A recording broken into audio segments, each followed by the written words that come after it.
Iye. Oh jamaah. Iye. Alhamdulillah. Alhamdulillahirrabbilalamin. Kembali lagi di Islam Itu Indah, Jamaah Islam Itu Indah dari Rahmati Allah. Masih di tema kita pagi hari ini. Aku tidak meninggalkanmu dan tidak membencimu.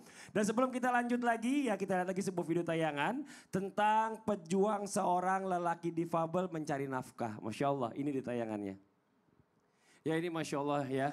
Berarti bicara masalah tentang apapun yang Allah kasih sama kita ini, kita sebagai laki-laki, sebagai suami ini wajib mencari nafkah gitu hukumnya. Betul, ini Masya Allah ya.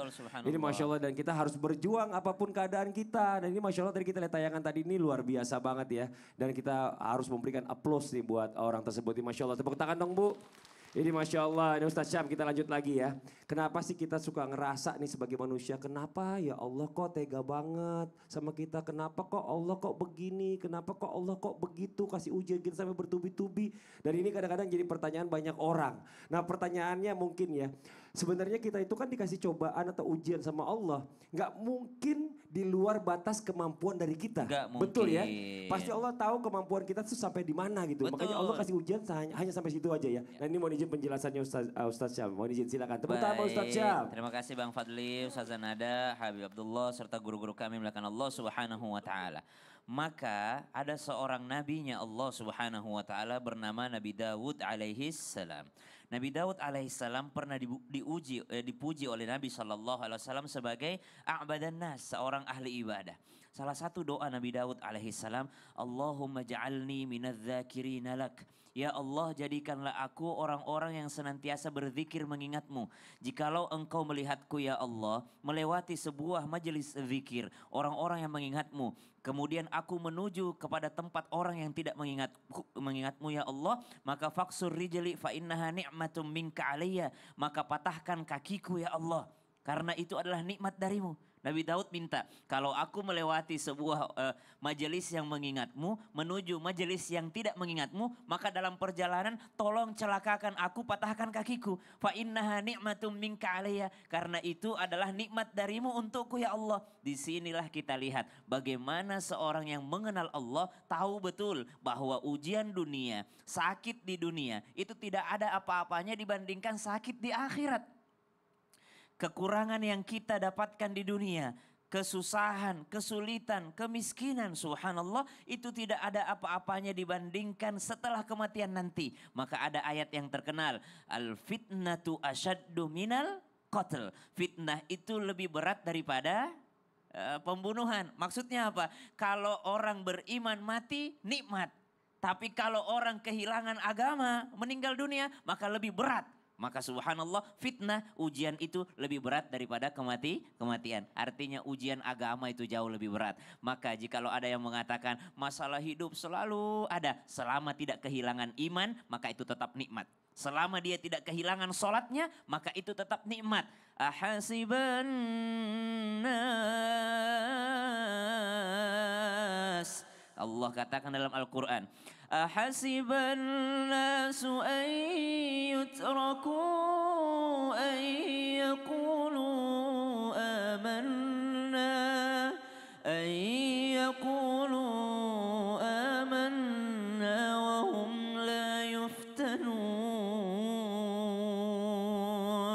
Ahasiban nas, apakah manusia mengira setelah mereka mengatakan, kemudian mereka bersaksi, mereka beriman, lalu tidak diuji? Tentu ujian itu akan datang kepadanya. Yang kita harapkan kepada Allah, mudah-mudahan ujian itu bukan menimpa agama kita. Kenapa? Banyak orang diuji fisiknya tetap sholat. Kenapa? Karena hatinya tetap beriman. Tapi betapa banyak orang sehat badannya, ekonominya lancar, keluarganya bahagia, tidak mau sholat. Berarti ini ujiannya ujian pada agamanya dan ini yang berbahaya. Nah tuh dia ya, Masya Allah ya. Jadi selagi kita sanggup ini harusnya tetap kita kerjain apa yang menjadi perintah Allah. Itu ujian fisik tetap bisa dilewati selama hati sehat. Masya Tapi Allah. Kalau fisiknya sehat, hatinya yang sakit, ini yang berbahaya. Itu lebih bahaya. Makasih Ya, banyak Ustaz Syam, tepuk tangan buat Ustaz Syam. Jamaah. Kita lanjut lagi nih ya, waktu kita memberikan kembali kesempatan curhatnya jamaah yang ada di studio mewakili jamaah yang di rumah kepada guru-guru kita. Tapi sebelumnya kita kembali dulu ke segmennya curhat dong Ustadz. Iya, kami curhat. Masya Allah, oke boleh yang mau curhat silakan angkat tangannya. Yang sebelah sini ibu, ini dulu nih kayaknya ya. Ibu mohon izin boleh maju ke depan? Yang mau curhat sini bu, iya. Silakan sini ibu, boleh ke tengah-tengah. Iya, perkenalkan dirinya Ibu silakan. Perkenalkan. Assalamualaikum dulu ya. Assalamualaikum warahmatullahi wabarakatuh. Waalaikumsalam warahmatullahi wabarakatuh. Perkenalkan, nama saya Hajah Rosimah, asal dari Provinsi Bengkulu, Kecamatan Kaur Selatan, Kabupaten Kaur, dari BKMT Kecamatan Kaur Selatan. Tepuk tangan dong, Masya Allah buat Ibu aja. Mau curhat apa Ibu? Saya mau curhat Pak Ustadz. Boleh Bu. Kami setahun yang lalu punya musibah. Musibah adik saya nomor 4 meninggal. Namanya Almansah bin Razali. Innalillahi. Setelah itu kami sangat kasih sayang tidak terputus. Jadi kami permisi kepada anak dan minta sampaikan dengan istrinya akan memperbaiki rumah perkuburannya karena kasih sayang. Saking sayangnya sama adiknya Ibu. Jadi setelah itu 4 bulan yang lalu saya dapat info dari tetangga di perkuburan itu bahwasanya katanya kejadian itu ada orang katanya ngobrek-obrekan perkuburan itu. Jadi saya larang. Jadi waktu itu siang hari dia tidak jadi. Tiba-tiba besok-besoknya terjadi kuburan itu rusak berat. Jadi kami sangat sedih sekali. Jadi pertanyaan saya Pak Ustadz, bagaimanakah keadaan adik saya di akhirat itu? Saya sangat khawatir dan cemas. Apakah dia temui di akhirat itu? Dan bagaimana? Saya mohon kejelasan. Yang menyuruh dan yang melaksanakan itu, apakah mereka berdosa atau dapat laknat? Saya mohon keterangan supaya tidak akan terjadi yang akan datang seperti kejadian pada keluarga kami itu kepada masyarakat di dunia ini. Masya Allah, Bu Hajah. Demikianlah pertanyaan tarik nafas dulu. Istighfar dulu, astagfirullahaladzim. Mau nangis gak apa-apa Ibu ya, Masya Allah. Pasti sedih ya. Ini ya namanya kuburan adiknya diacak-acak nih, mohon izin Habib. Ustazah Nada boleh maju ke depan. Iya, Ibu gak apa-apa nangis aja Bu. Iya, ibunya sedih banget soalnya. Ini sayang sama adiknya, kuburannya Bib dirapihin, dibagusin. Nah terus tiba-tiba ada orang yang gak suka ngancurin tuh kuburan adiknya. Masya Allah. Nah ini bagaimana, apakah adiknya yang dikubur ini juga merasakan sakitnya atau bagaimana nih Bib? Baik. Memang salah satu hal yang memang cukup merasakan kita bagaimana kepedihannya adalah ketika kita ditinggalkan oleh keluarga tercinta kita. Apalagi kita ingat masa-masa beliau di dunia baik sekali dengan kita, kasih sayang yang teramat luar biasa. Mungkin ketika beliau telah wafat ya kita ingin memberikan salah satu sumbangsih terhadap beliau. Yaitu dengan membaguskan daripada tempat ataupun pemakamannya beliau. Dan juga disebutkan oleh para alim ulama bahwa kita membaguskan daripada tempat perkuburan ini dengan tidak menyalahi daripada peraturan yang ada. Maknanya apa? Maknanya bahwa tempat perkuburan boleh kok kita pugar, boleh kok kita baguskan. Agar apa? Agar tahu bahwa tempat tersebut dihuni misalnya oleh mayit fulan. Dengan tanpa ibaratnya berhubungan dengan hadis-hadis yang lain. Memang banyak sekali hadis-hadis yang pro dan kontra dan lain sebagainya. Tapi di sini lagi yang perlu kita ketahui juga bagi para jamaah juga untuk tahu bagaimana peraturan-peraturan di perkuburan umum ya. Nah ini perlu juga diketahui, jangan sampai ibaratnya kita bikin pagar yang tinggi sehingga kuburan yang lain juga merasa ibaratnya oh kok ini beda dan lain sebagainya. Tapi di sini juga kita harus belajar dan mudah-mudahan beliau Allah jadikan kuburnya taman daripada taman surga insya Allah. Amin. Ini balasannya nih Ustazah nih, mungkin buat orang yang ngancurin kuburan orang yang udah dirapihin. Gimana nih Ustazah? Iya tentu saja ya, orang itu ketika melakukan sesuatu pasti semua akan ada pertanggungjawabannya, apalagi itu sebuah kezoliman yang merugikan orang lain gitu ya. Jadi buat ibu satu, bismillah berhusnuzon kepada Allah bahwa roh dari almarhum atau almarhumah itu insya Allah sudah berada di sisi Allah dengan keadaan yang terbaik. Sebab kubur itu hanya penempatan jasad. Meskipun tetap tadi Habib sampaikan kita harus menjadikan itu rumah yang terakhir bagi almarhumah, kita jaga, kita rawat. Untuk saat ini ketenangan ibu adalah bahwa rohnya kembali kepada Allah dan senantiasa kirimkan Fatihah, kirimkan doa ya, sehingga ruhnya akan ditempatkan tempat yang terbaik. Nah, ini orang yang punya kezaliman ini nih ya, tolong diperhatikan bahwa hati-hati kelak nanti bukan kita mendapatkan mohon maaf, maksudnya apa yang kita lakukan pasti kita akan mendapatkan hal yang serupa. Sekali lagi dalam Islam tidak ada karma, tapi ada karena. Karena kita melakukan kebaikan, kita akan mendapatkan kebaikan. Tapi karena kita melakukan sebuah keburukan, hati-hati kita pun juga nanti akan mendapatkan keburukan.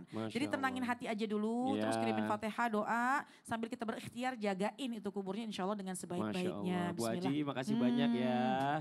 Boleh duduk lagi, tepuk tangan dong buat Bu Haji. Makasih banyak Ibu. Silakan Boleh Ibu. lagi saya minta Ibu. Silakan Ibu. Waalaikumsalam warahmatullahi wabarakatuh. Oke, Ibu silakan duduk Ibu. Satu lagi yang mau curhat boleh silakan angkat tangannya. Yang dari sini, Ibu boleh maju ke depan Ibu, maaf. Iya, kerudung biru, Iya, boleh maju silakan, ke Ibu. depan. Ini belum ngomong udah. Sedih dulu, nggak apa-apa. Perkenalkan diri dulunya aja Ibu, silakan Ibu. Bismillahirrahmanirrahim. Assalamualaikum warahmatullahi wabarakatuh. Waalaikumsalam warahmatullahi wabarakatuh. Perkenalkan saya namanya Ibu Mariani. Saya dari Masjid Talim Cahaya Ilahi, Tanjung Pandan Belitung, Babel. Tepuk tangan buat Ibu Mariani dari Bangka Belitung ya. Mau curhat apa Ibu Mariani? Silakan Ibu. Saya mau curhat sama Bapak. Boleh. Ya. Masalah keluarga. Boleh Bu, iya.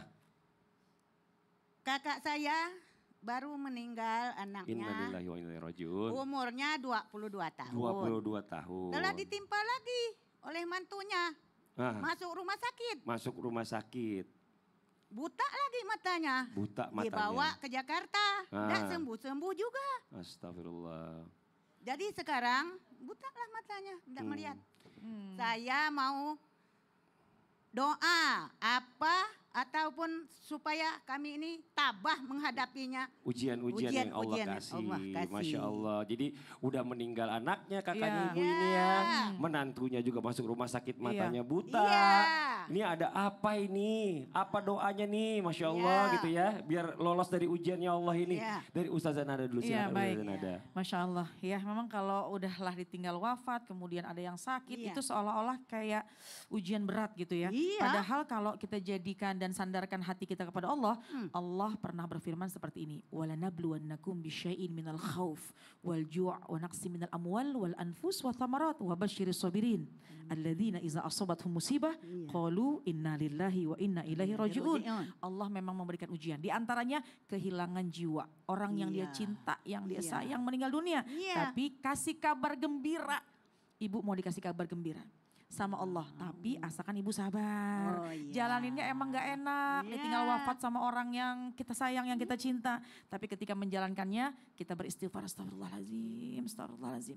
Kita baca sholawat biar hati kita terjaga dengan cahayanya baginda Rasul. Kemudian kita kirimin Fatihah, insya Allah hati ibu tenang.